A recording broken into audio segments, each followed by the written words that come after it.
Straight from the TMZ newsroom and back from Thailand. Yeah. Tyron Woodley is the Hollywood Beatdown. What's going on, everybody? Man, I had a great time, man, in Thailand.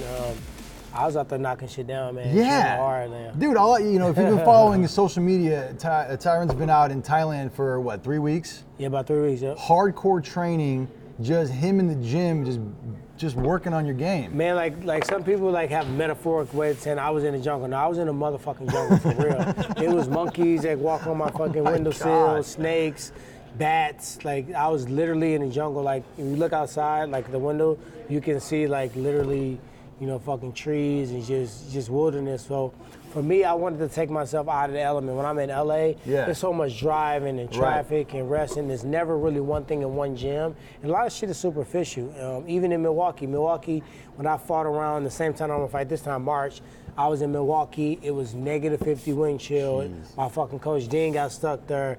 I got my Raptor, F-150 Raptor stuck in fucking snow. Here's the thing. When you were training for that fight in Minnesota, to me that seemed like the training montage in Rocky 3 when Mr. T was in his basement and it was pitch black dark and he was just like focused and he went and beat Rocky. Remember that? But I wasn't as focused as he was. Right. Because I did a whole rap album. I did Hawaii 5-0. I did Family Feud. I did Wild 'N Out. I did a performance. So you with Wiz expanded your Khalifa. brand, but it was at the cost of. I wouldn't say it's at the cost of victory, but it's like all four. And that was my 5th world title fight. All 4 world title fights, I've had a lot of shit going on. Yeah. That was just the first time people saw it. Right. So in my mind, that's what I do. Shit. So, So that was Rocky 3, and this time it was like blood sport. Oh yeah. It was like the monster because you got, for people who don't know, he's going to be fighting in March.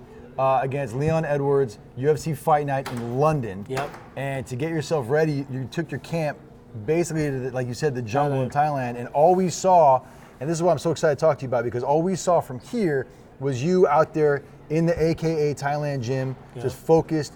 The humidity looked to be like insane. Tell me what that was like, man. Why did you make the decision to go?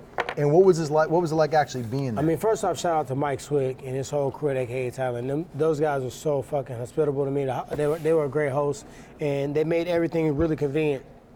Like literally, the hotel I stayed at, it was 17 steps from the gym. So when I walk on the street and I look to the left, that was a gym. And that's really all I did. I came in, I trained. The front desk lady, I walked up to her and he was like, "Kakun ka, baswari ka." See? I like that a lot. I'm learning how to count to 10, by the way, too. All right. So anyway, I stopped one time and I asked her, I said, "Have you ever seen somebody walk past the desk more than me?" She said, "No." So I wake up in the morning, go eat breakfast, come back, take a nap, let the breakfast digest, then I go and train, do my sparring session, then I do cardio, then I come back, eat, rest, and then I go back again, and then I do a pad session, come back, eat, rest, and I go get a massage. So that's it. Come back, that's eat, all rest. there is. Every single day, that's all I did. Now, sometimes on the weekend when we went out to Fifi Island, I don't fuck around with the monkeys because they're fucking gangsters. I want to say there's something else. They ninjas, and you can do the math. They pat you down, looking at you, snatching your phone, snatching your It's glasses. like Hangover 2. No, they've written up. Google monkeys in Thailand, and when you see it, that's not a one-time game. I've watched it with my own eyes. Yeah. So we did those things to make it cool, but we always made a training aspect out of it. So we went to Fifi Island, we trained on the fucking beach, and it was like, "Oh, let's get this drone shot, let's do this." And I'm like, y'all can get whatever y'all want, but I'm a dead-ass train. Yeah. So whatever you get while I'm training is what you get. I'm not gonna do the Instagram shit where we knock some shit down for 30 seconds and make the world think we did this, or we show the one salad, but we didn't show the fucking Domino's pizza and McDonald's that we ate earlier. Like my shit was legit is where I was at, and I just needed to take myself away from distractions. I was in a different time zone. Did it work? It worked for sure, and I'm going back. Yeah. I'm going back. Like before the fight? Yeah. No kidding. Yeah, I've never done this before. I traditionally love to go back home and I see my kids last. My kids need to see their dad win again. They need to see their dad on top. So the most important for me is the victory. I only made 2 cellular phone calls in 3 weeks. I probably missed 10, 15, 20, 30 grand and just fucking been able to just hustle and bustle like I normally do. It is important. And I was just secluded from everything. The bullshit, the fuck shit, the drama, the antics, and I went over there for what we call a pre-camp. Yeah. So I wanted to get in shape to go into 6 to 8 weeks of training. So what I said is like, fuck it, man. I'm gonna grab my whole camp and I'm gonna bring it out here. It's 90-degree weather. Those Thai ladies, man, I ain't never seen 125 pound lady break my shit like that. Yeah. Back spinning me around and like, but to be able to go out there and, you know, get the training I need, get the massage, have everything in one gym, focus, distracted from the world. So on that note, you were talking about your training partners out there and the women in the gym. Like, is there you feel a real difference training with people in Thailand versus training with people in gyms out here in the States? It's not about the training, like, because I don't care if I'm here, if I'm in Milwaukee, freezing, if I'm in St. Louis, I'm going to get it in. Like, right. I don't But your training partners matter though, right? Training partners matter, but more importantly, it was just the positivity and the atmosphere. It was just something different about looking out there and breathing. One, the food is bomb. USA smashing us on the food. Like, don't even play games. They're smashing us on the food. Thailand smashing us? Smashing us. Like, you can get a 2-hour massage for $15. So try that shit in LA, you spend $200 plus. So just from the economic standpoint, and just really just to be able to look out and look at water, something about water and mountains and land and trees. Keeps you focused, huh? It makes you focus and it kind of draw you closer to God, I think, myself. So I'm taking my camp back out there. I went to Thailand, but I had a completely different experience. Hey, you know what? The we were as far from God as you can get. First time I went to Thailand, you know, but in general, you know, so I'm gonna go back home, see my kids. I got a son that's wrestling in the state championship, you know, so I got to get him ready for that. I got to do, I'm doing the Titan Games. Oh, that's cool. So I got to do that, yeah. That's cool. I mean, I'm going to count it as workout because I'm fucking going in. I'm going, because they say I get $100,000 if I win a show. I'm like, that's me. Yeah. I need that right quick. So I'm going to go out there, I'm going to knock shit down there, and I got Jakal, shout out to him. ATT Atlanta, so I'm probably gonna do some training with Douglas Lima. Wow. And he got another Muay Thai freaking stud that's probably gonna beat the living shit out of me, but it is all good. And I'm just gonna be real quiet. You're gonna see a lot of videos of me training. You're gonna see a lot of stuff about family, a lot of stuff about vision, a lot of stuff about focus. You're gonna see some music shit, but I'm not gonna be talking a lot of shit. I'm just gonna get prepared, train, and I'm just gonna fuck Leon Edwards up so bad that everybody's gonna be like, why did you match him up? This is a mismatch. Dana, you know, you should lose your job for this. Because I'm out to say anything. My mom told me in a long time, I'm from the show me state. You gotta fucking show me. And when I'm on and I'm focused, can't nobody beat me. Like, the way that I feel about this fight and this opponent is worse than I felt about Teal. And you was there for that. Yeah. So if I feel in better shape, more mentally focused, some personal issues that I had that are off the plate now I can really tune and I can really lock in. I'm in shape to fight right now. I can fight 5 rounds right now. Like, I sparred like a fucking maniac my last day in Thailand, 5 rounds straight. Only 2 of the rounds I took a break in between. In between the rest, I was even hitting pads. So, you know, I'm just excited about this next 6 weeks. I'm gonna go out here and fucking put on the show. I'm gonna remind everybody, and I'm not gonna say shit. I'm gonna walk away, and I'm gonna say, sign me up again. Tell me you're not excited to watch this guy fight right it's now. On. Tell me. It's on. And I like that Leon's been talking shit because, 1, you a bitch. 2, you was all on my nuts before this fight. Now all of a sudden you got this big fucking, you know, you dropping your ball sack, but you gonna get fucked up. You know, while we're talking about UFC and all that stuff, there's been a lot of stuff going on in your division. Yeah. It's your A division. lot of corny shit. But a lot of stuff. There's so many different moving parts with Kamaru, and Colby's now says his jaw's fine, and you got Jorge Masvidal, and Conor McGregor's fighting in your division. Oh, Colby's jaw's fine? He said his jaw's fine. It wasn't fine when they asked him to fight me for the 4th time. Oh, really? He went on Ariel today and he says his jaw's fine. You a bitch. What do you think of the division, He was supposed to fight me. Yeah. When he lost to Kamaru, he was supposed to fight me. That's the only reason why Leon Edwards got the fight, because he couldn't fight because of his jaw. Right. But now his jaw's fine all of a sudden. What do you think about the division on the whole? I think the division is exciting. Unfortunately, some of the excitement is corny as fuck. But I think you got a lot of moving parts. You got guys that are not really welterweights, like Cowboy's not really a welterweight. You know, fucking Conor's not really a welterweight. Masvidal's grown into a welterweight. Yeah. I mean, he's fought lightweight, but he had. You guys are boys, though, right? That's my guy. You're not gonna fight him, though. I mean, if it come for a title, yeah, I'm gonna fight. I'll fight fucking my dad for a world title. Yeah, I'll fight anybody. I don't give a fuck. But Masvidal has earned his key, man. Like, you can't hate on the dude. He had a phenomenal 2019. He's had almost 50 pro fights, and he didn't get the credit and a plug from talking shit and wearing suits. Now he's doing a little bit more now. What do you think of that encounter between him and Kamaru Usman at the Super Bowl? Corny. You upset? Now, fortunately for Masvidal, he was roped into the corniness of Kamaru, so it kind of made him look corny with him, this shit. But in general, like when you look at Masvidal, he's a G, man. He's been fighting before he was getting paid like real money. Backyard he was fighting brawling. in backyard brawling, and you know, he just really built that way, and that's why me and him kind of gravitate, because I grew up fighting. Like, I've had 30 fights in the street. Like, I had a shitload of fights. Fighting don't really scare me like that. Right. Because, Scares me, for the record. Yeah, you know what I mean? It don't scare me at all. But when I look at the division, you look at, like, you got guys like Masvidal, who's now became, you know, a star after beating up on Nate. He knocked out Ben Askren, knocked out Till. But you look at the rest of the division, they don't really have the juice. Like, I was the only one with the juice, and everybody wanted to fight me. And now you're looking at Kamaru, he's like, damn, well, we talked a lot of shit about Tyron. We want to see him champion again because this motherfucker corny. And I think that's kind of the overall, you know, consensus that I got out of the division.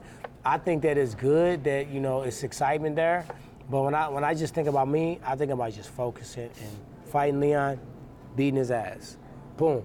Like, fans, I'm going to just say this, fans, family members, friends, frenemies, whatever the fuck you are, don't call me and tell me what he said. Don't call me about articles. Don't tell me about who's fighting for the world title next. Because if I really want to know, I own a cell phone, I have a laptop, I know how to tap Google, and I can go to UFC.com. This is scary. I'm focused on my fight. This Don't is scary. call me with the This is scary Tyron Woodley right here. This is scary. Everybody I'm not going to lie to you. should be scared. I'm intimidated He should right be now. scared. Yeah. He should be scared because he talked a lot of shit. Now he's going to get hurt. All right.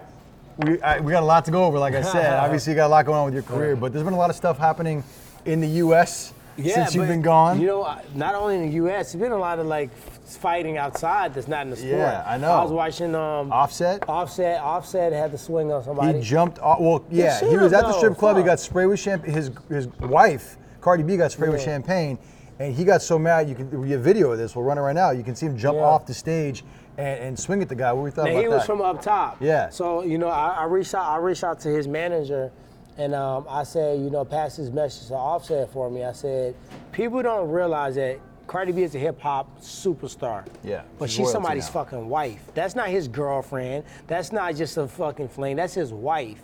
And not only she his wife, she a whole-ass mother. If you think you finna spray champagne on one of my loved ones, you gonna get fucked up. You're right. So I was like, he should have did that.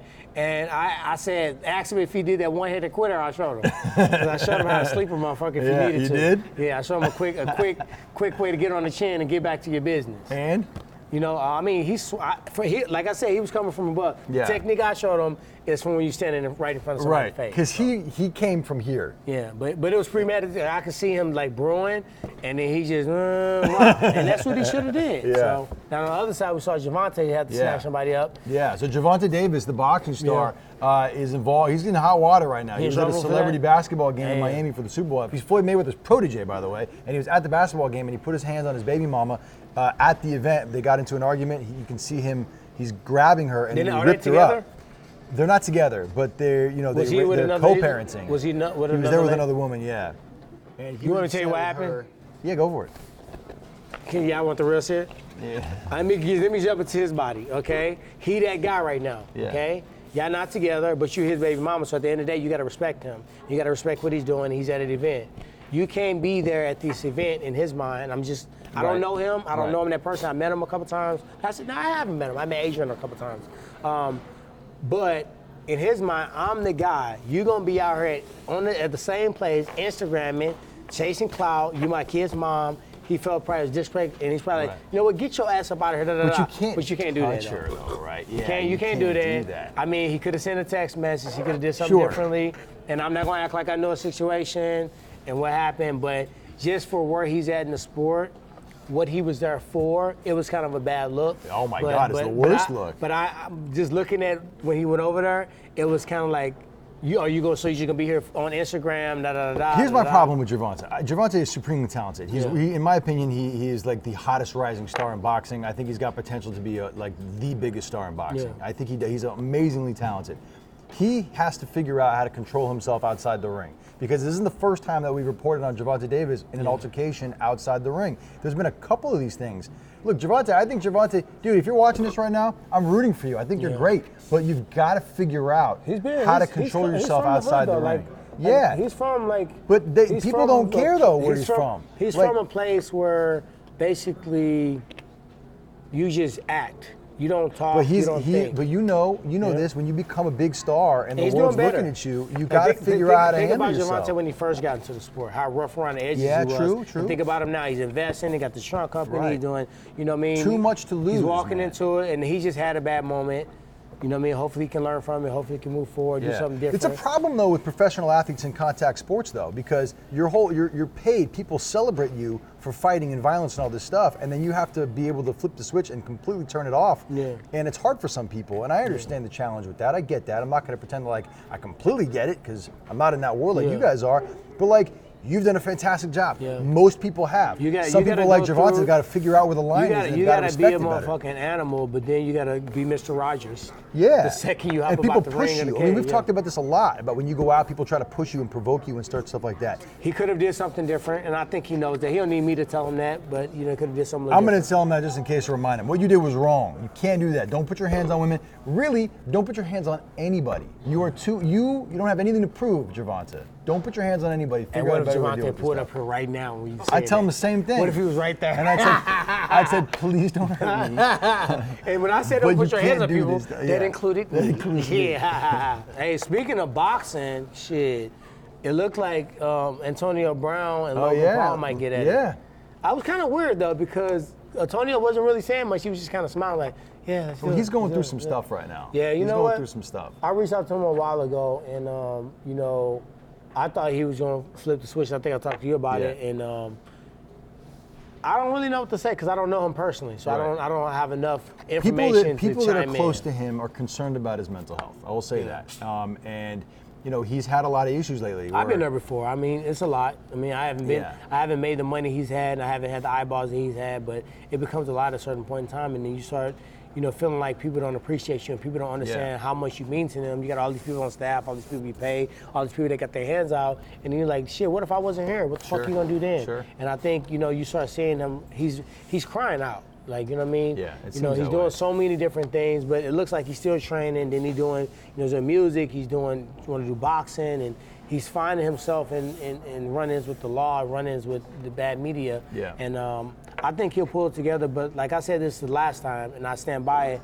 It's some people in his circle. It's some friends, family, brothers, ex-teammates, or whatever that are close enough. I'm not close enough to him to really say that. But it's some people that are. That can grab him up. They need to. Grab him up, give this motherfucker a hug, you know, take him out to lunch, and just a real motherfucker that's not just saying yes so they can keep getting a check. Right. You know what I mean? Someone needs to he take needs a real some real hard line with motherfucker him. and say, yeah, maybe he needs to go have a, you know, I did it. I ain't got no shame in it. Go see a counselor. You know, get some shit off and clear your head out. Yeah, I support that 100%. Yeah. I think that's very healthy. The issue that I think outside of Antonio Brown is I feel bad for Logan Paul because Logan Paul clearly wants to continue his career in combat sports, and he thought he was going to be able to set up this fight with Antonio Brown. You feel bad for him? Yeah, because they had this thing going. In the KSI fight? He's trying to grow it though. He's trying to grow and keep the momentum going, and now all of a sudden he thinks there's going to be a deal with Antonio Brown. That could fall apart. He wanted CM Punk. CM Punk said no, and I was trying to find an opponent that is good enough that it's going to be competitive, but not too good that he's going to get washed, you know?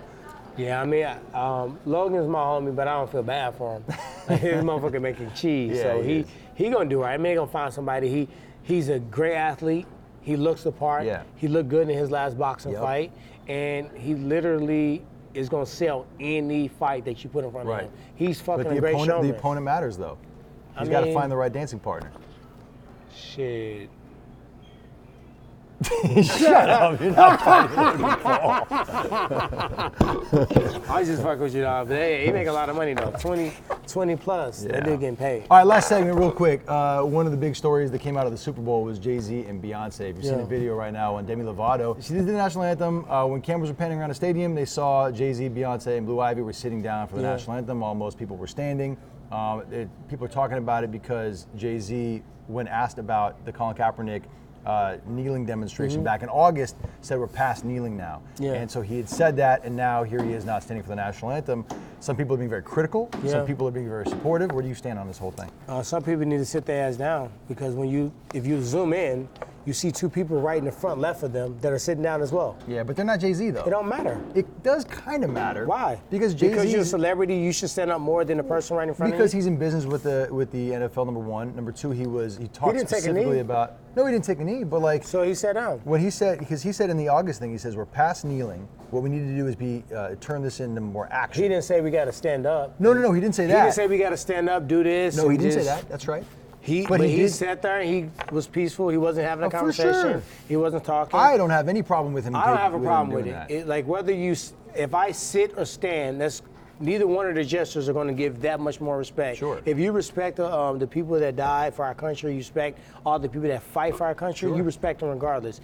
If you kneel, I don't even think the kneeling, in my opinion, I didn't take it as Colin Kaepernick saying that he does not support the troops. Right. He's saying he does not support. This is what America is doing. Right. America You're trying to put a spotlight on. America's not standing up for what it should be. It should be equality across the board. That's what he was doing. It wasn't crapping on the freaking the military. Right. So I have no problem with Jay-Z and Beyonce. What I do got a problem is, what's a young girl named Tomi? The hell is her name? Tommy. Tommy Lahren? Yeah, I got a problem with her. She fucking was like Beyonce and Jay-Z.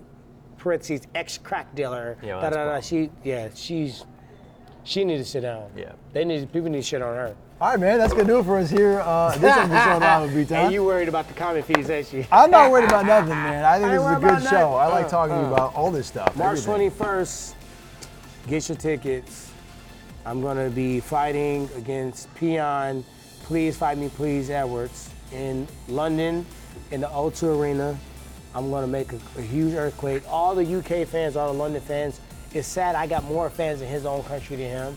I appreciate you guys. Make sure you support. Come out. If you want to see Tyron Woodley put on a fucking show that you only just have to add music to in this highlight reel, this is the fight you want to watch. Check it out. I'm not how you top that. Subscribe to the YouTube channel. We'll see you guys next time.